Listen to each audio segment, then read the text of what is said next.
మోదీ కానీ మోదీ కుటుంబం కానీ దేశ నిర్మాణంలో పనిచేశారా అని ప్రశ్నించారు TPCC chief Mahesh Goud. BJP నేతలు కులాల మధ్య చిచ్చు పెడుతున్నారని మండిపడ్డారు.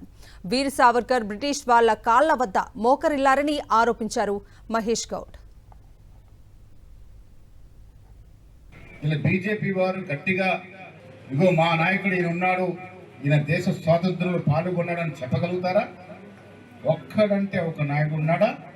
ఆ చెప్పుకునే వీర సావర్కర్ కూడా బ్రిటిష్ వాళ్ళ దగ్గర మోకరినటువంటి చరిత్ర ఎవరు లేక మన నాయకుడు అంటే సర్దార్ వల్లభాయ్ పటేల్ని వారు లాక్కునే ప్రయత్నం చేస్తూ ఉన్నారు. వారు ఇలా దేశం కోసం త్యాగాల కోసం మాట్లాడతారు. స్వార్థం, పదవిలో ఉండాలనే ఆకాంక్ష, దానివల్ల ఇలా కులాలు, మతాలు, ప్రాంతాల మధ్య చిచ్చుపెట్టి నిరంతరం అధికారంలో ఉండే ప్రయత్నం చేస్తున్నటువంటి బీజేపీ నాయకులకి సర్వం కోల్పోయి, తాత ముత్తాతలను కోల్పోయి, తాత ముత్తాత చిన్న ఆస్తులు కోల్పోయి కనీసం ఉండటానికి ఇల్లు లేనటువంటి రాహుల్ గాంధీకి, మోడీకి పొంతనెక్కడా అని అడుగుతా ఉన్నారు.